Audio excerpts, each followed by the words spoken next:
So welcome everyone to this Thursday night talk at Mountain Cloud, the first Thursday of spring 2022. This morning I woke early in the pre-dawn darkness. The light of the waning full moon was streaming through an eastward window, illumining the room. Before a thought had a chance to place things, I pictured the same light, the same moon, casting shadows on the rubble of bombed and burned buildings in Kyiv, the ruins in Mariupol. It was noon in Ukraine then, the moon already set. In that moment, undivided by space or time, the silence of early morning and the sounds of war merged. One moon, one world, one body.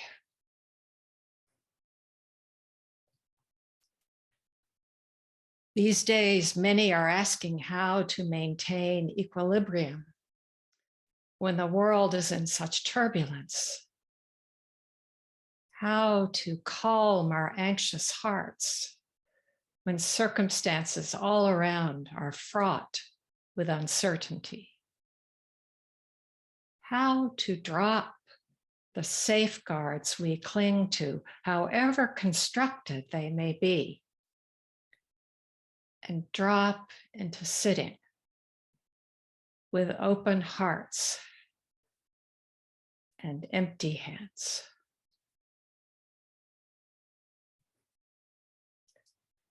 Last night in a Q&A for the small but mighty Florida SanboZen Sangha,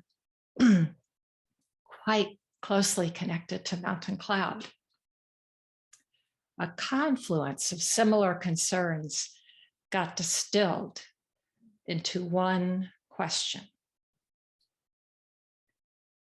How can our practice help us with the uncertainty of life, the inherent danger of life, and the certainty of death?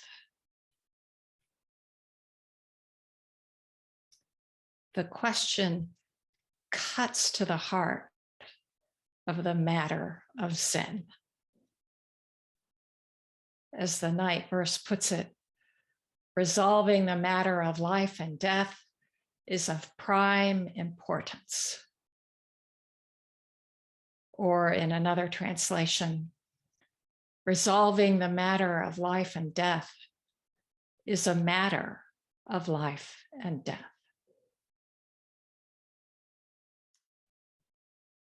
How are we to experience the great resolution? Is it possible? This practice responds with an instruction, what to do, and a pointer to the reality of who we truly are. Let go and let yourself arrive fully in the present moment. Arrive now.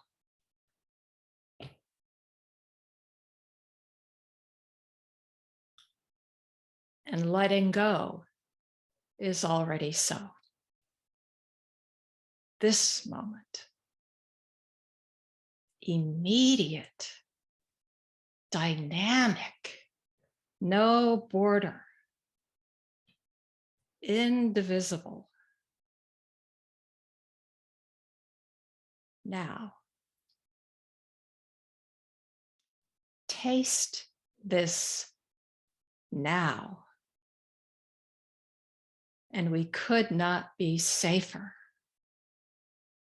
Taste it without arriving fully in this moment. And the matter of life and death is resolved.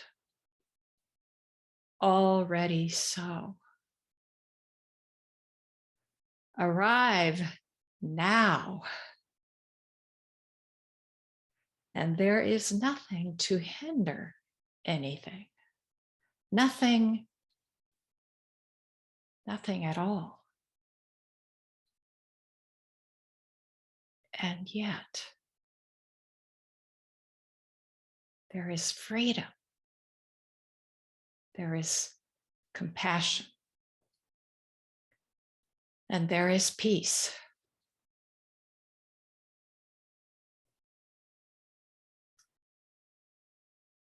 Dare we experience such peace when so many are in the throes of war? We could address this sense of doubt helpfully as one of the 5 hindrances.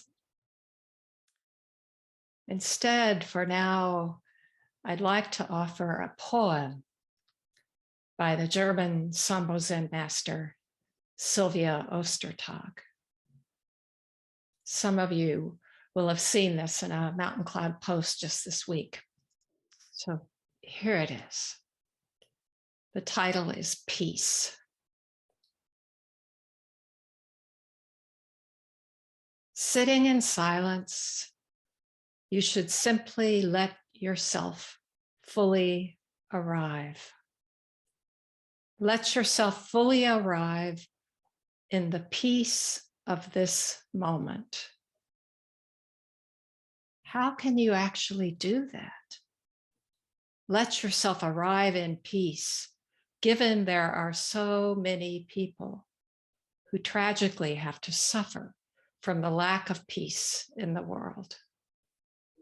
Given there are so many people who, in one way or another, find themselves in overwhelming need and unspeakable suffering.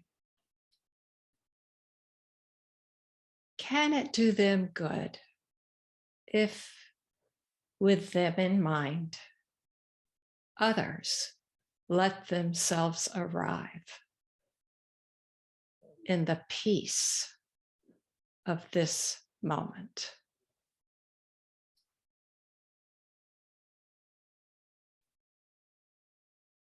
How can we experience peace when so many are in the throes of war?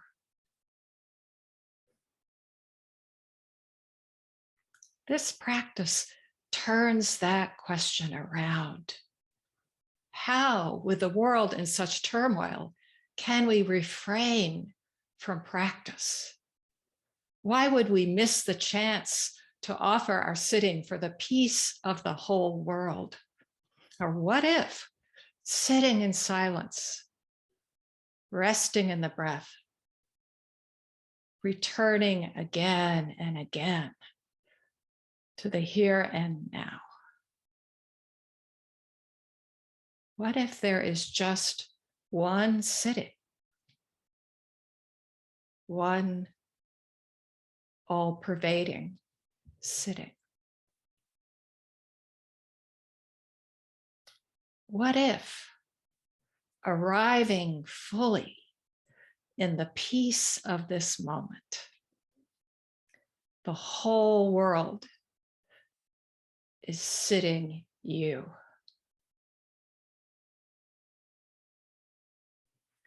I wrote this in the meditation tips for this week. To arrive fully in this moment is not only to taste peace, but to be it.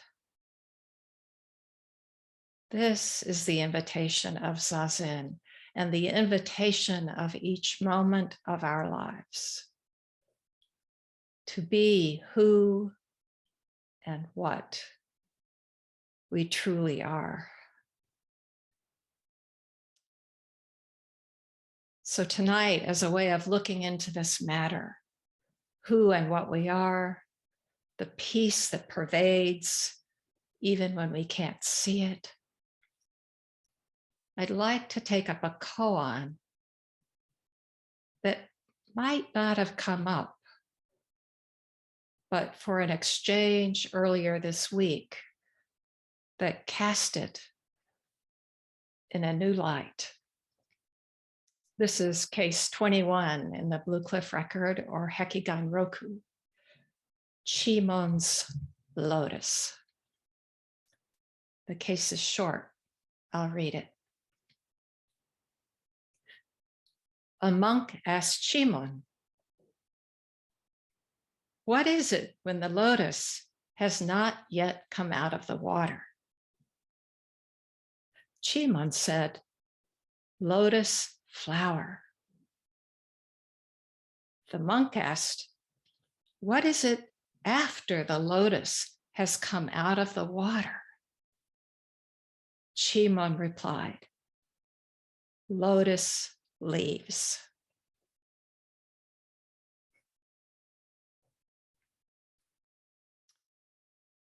Chimon, or Seamen, was part of the Yunman or Unman school, Yunmen or Unman. He was born about a year after Unman's death. So Chimon, Seamen, lived from about 950 to 1030. I think Unman died in 949.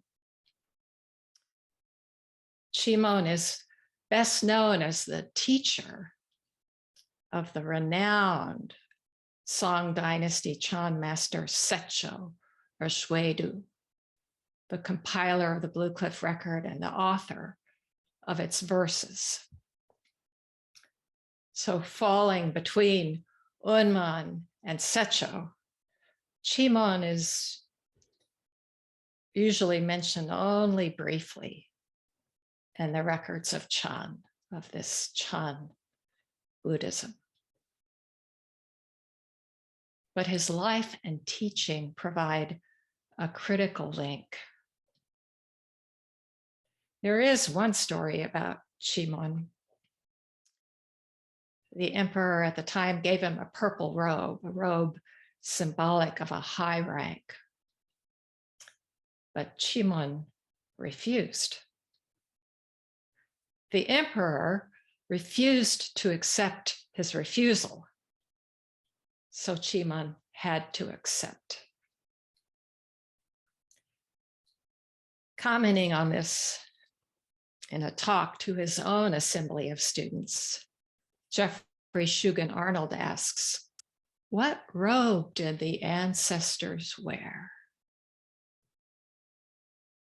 We might say a purple robe, or Bodhidharma's robe, or Joshu's cloth robe that weighed 7 pounds.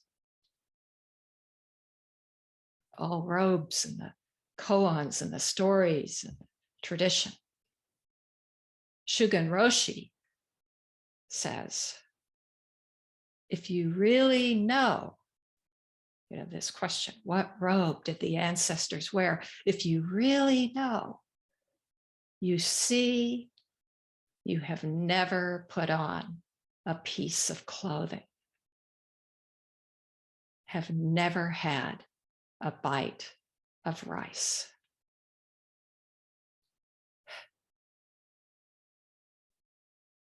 If you really know, you see this. Nothing at all. What if you don't know? What if you don't yet see? A monk asked Chimon, what is it when the lotus has not yet come out of the water? This question is sometimes taken as that fundamental before question, the before that collapses time, before all thought, before all concepts, before any judgments. What is your face before your parents were born? before you were born? What is your original face? This lotus before it comes out of the water. This is the question the sixth ancestor, Hui Neng, put to Monk Myo when the head monk was chasing after the robe and bowl, as if those emblems of the Dharma were containers. Myo comes upon Hui Neng. He reaches to take the bowl, to pick it up, and realizes he can't lift it.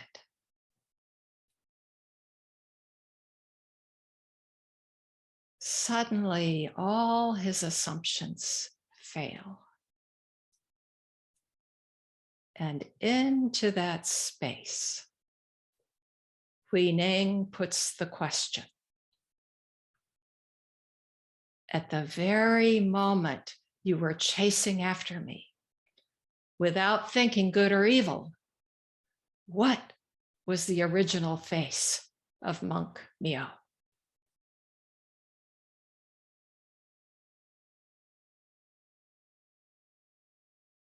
What was it? What is it? What is it now? Your original face. In that instant, Myo suddenly sees. The artifice of his separate self falls away. He sees no before or after, no basis for judging, no way to divide.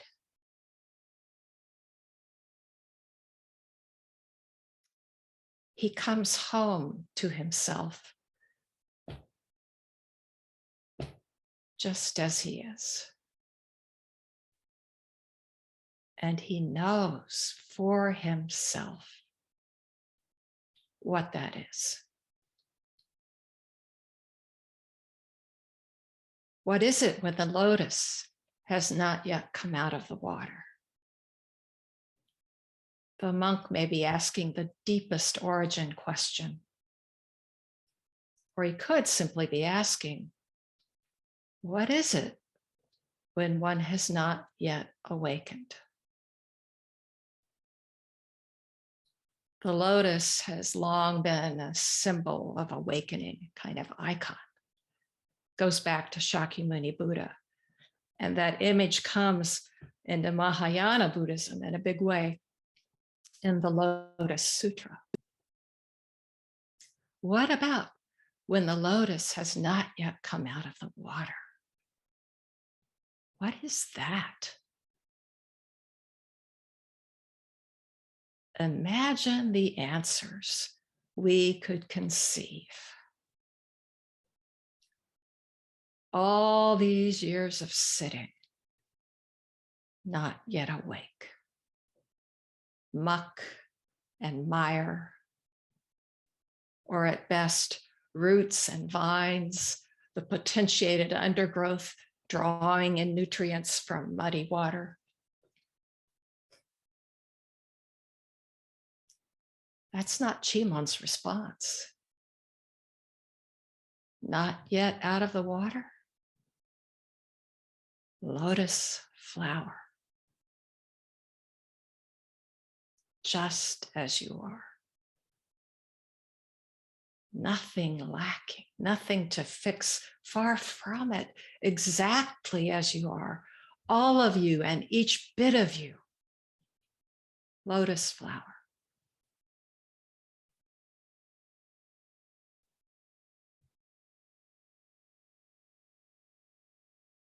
Years ago, I was serving as a jiki or monitor for a retreat here in Dallas, outside of Dallas, around 40 participants, many from out of town.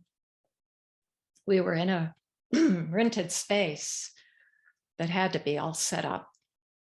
And by the time the retreat started, I hardly knew which direction to face when sitting. But by the middle of the second day, the atmosphere was deepening. We seemed to be settling in. I remember walking back to the Zendo after the break, after lunch, sensing the spaciousness, the gathering ease of no one doing anything.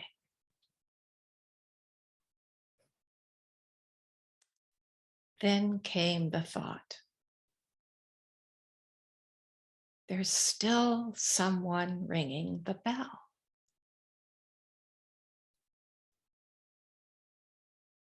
And my heart just cried out spontaneously, let me disappear. That trace of I, let that go. Let it be gone. And immediately the response, already so. Lotus flower. Already so. The recognition that came with this shift was, it doesn't matter what I think. Such a relief. The reality of who we are, this one transparent entirety, isn't contingent. Whether we see it or not, it is so. Always, already so. And coming up right now.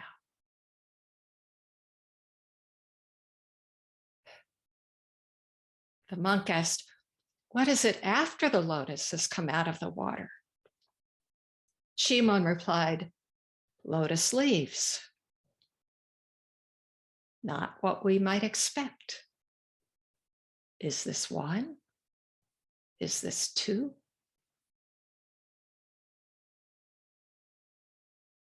Whether the lotus blooms or not, leaves cover the water, dense and lush. Photosynthesis comes to mind. This, for me, a lively analogy for Zazen, for what it is we're doing here. Breathing in toxins, along with a sort of soup or H2O of life, this water of life, and transmuting it into oxygen and energy and water abundant.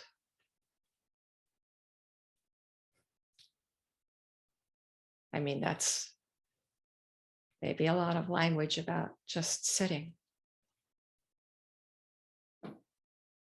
It's a way, I think, to name this dynamism, this utter interconnectedness. Thich Nhat Hanh said, enter R. We enter R. There's just one. And it's so dynamic, dense and lush, functioning, acting in the world. This image of these rich, thick lotus leaves. I mean, today I was looking at pictures in awe. Constancy and constant change. Lotus flowers, lotus leaves, same? No. Different? No. Yamada Koen Roshi, his commentary on this case is short. He leaves it up to us to look into it for ourselves. But he does offer his analogy of the ruler, the detailed measuring marks on one side of the stick. And then flip it over. And the other side is blank. And yet, one stick.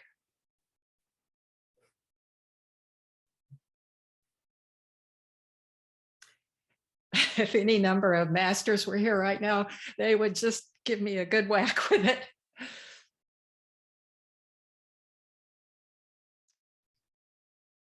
Such compassion. I mentioned earlier that Chimon's Lotus would likely not have come to mind had it not been for an exchange with a longtime senior student of SanboZen.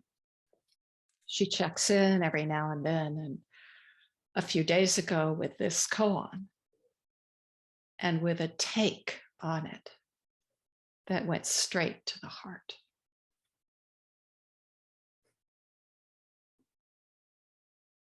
They are new. They are always new.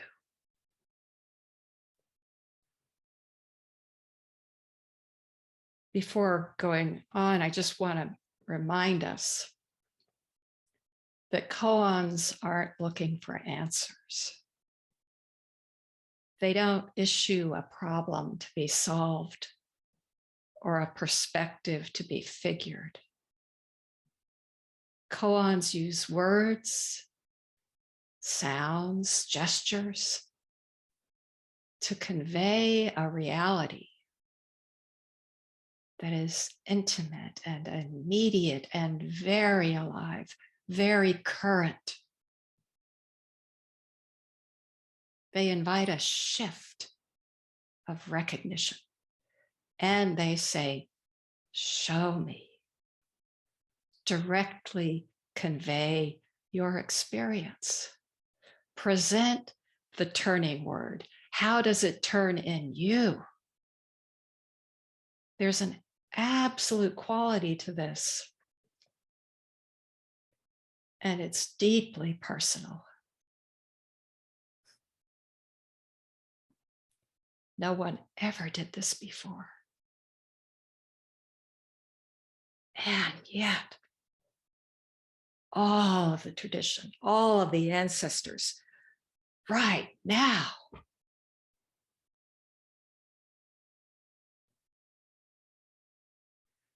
this senior student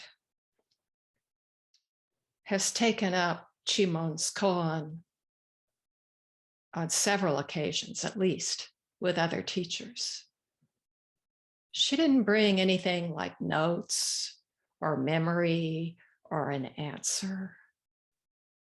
We did it together in several ways. But here's the response that brought me back to sitting with this case. What is it when the lotus has not yet come out of the water?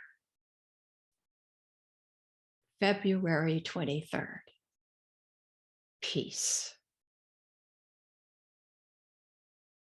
What is it after the lotus has come out of the water? February 24th, war.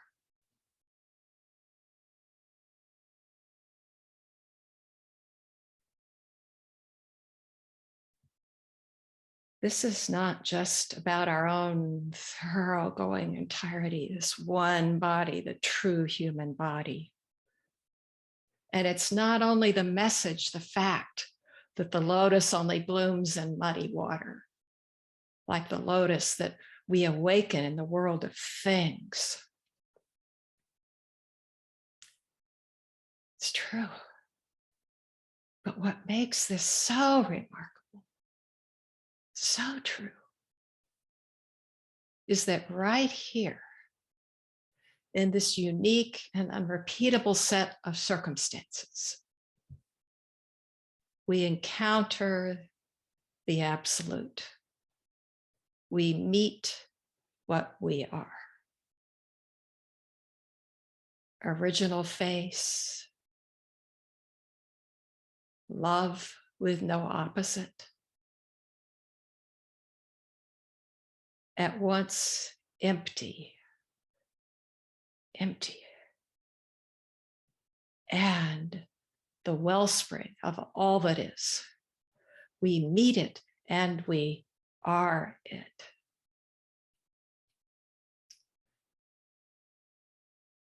In my booklet of koans, with notes scribbled over the years, the page for this case is blank, but for one line. Not even the whole line, just enough that I know. It's Unman's teaching, a koan Chimon might well have known. This one line: every day is a good day.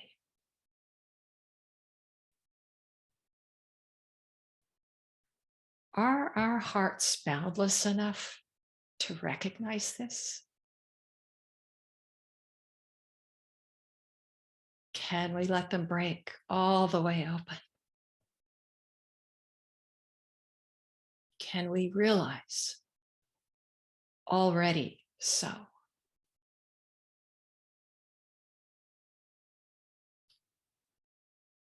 A couple of weeks ago, a student told about sitting on a bench early in the morning at the edge of the meadow where her husband's cremains are interred. Eyes closed, resting in sadness, the thought came, I want to kill Putin. So stark, so sad. And then she opened her eyes. There was the meadow, stretching out wide. She described a wave of love rising up out of it. The way she put it, I pictured mist rising when the morning sun hits the dew. One wave of love, she said. Nothing excluded.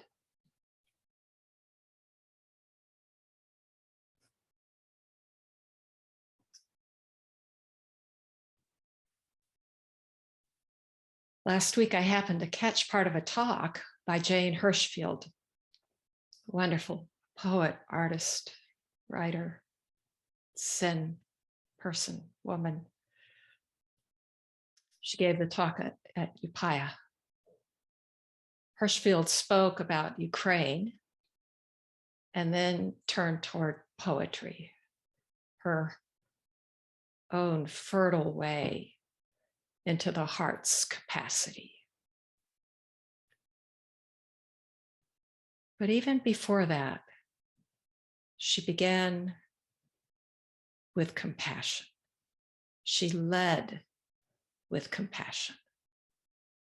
Avalokiteshvara, Kuan Yin, Kannon, hearer of the cries of the world, seer of the sounds, the one for whom hearing and responding, there's not a hair's breadth of separation. Winding through lines of poems, Hirschfield named 3 words, 3 ways of being in the world. She sort of unpacked them a bit. Tenderness, humility, and action. What can I do? What is mine to do? No single or abstract answer will ever do, she said. The answer is infinite, a field for practice. My memory of this talk is that she ended by turning to yes. Yes to the world. This world. Yes to this practice. Yes, yes, beyond content to the fact itself. Like the lotus flower and the lotus leaves, one distinct yes.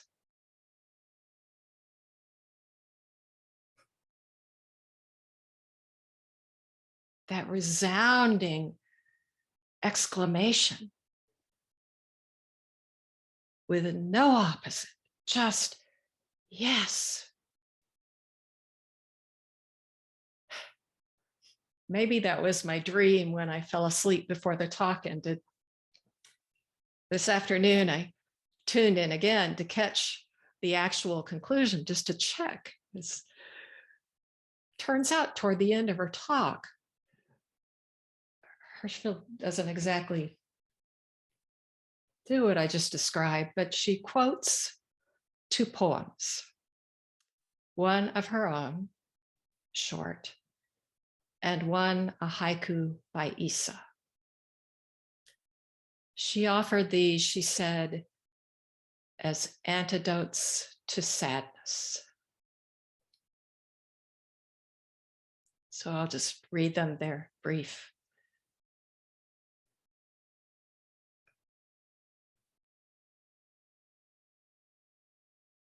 Suddenly thinking of photogenesis, these antidotes. Before she read her poem, she prefaced it by saying that she now lives inside what we in the American West recognize as a climate change altered perennial fire zone. And here's her poem, her antidote to sadness. It's called Vestment. For the pear, for the fig, no difference. They ripen, even in ashfall.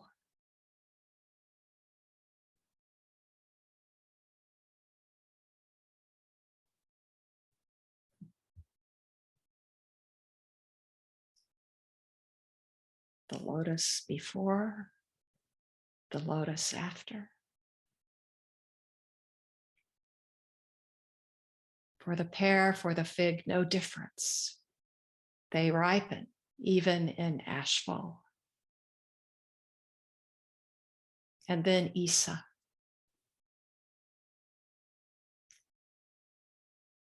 In this world, we walk on the roof of hell, gathering blossoms.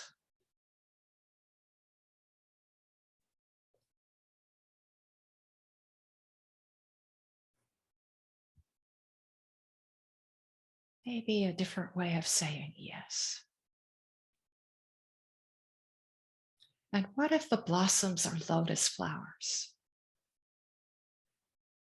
Each one unique, complete, utterly fleeting, in fact, empty.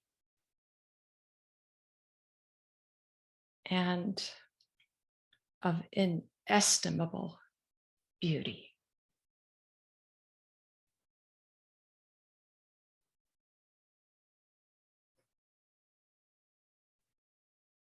Thank you for the beauty of your practice. This practice for and with the whole world. Thank you.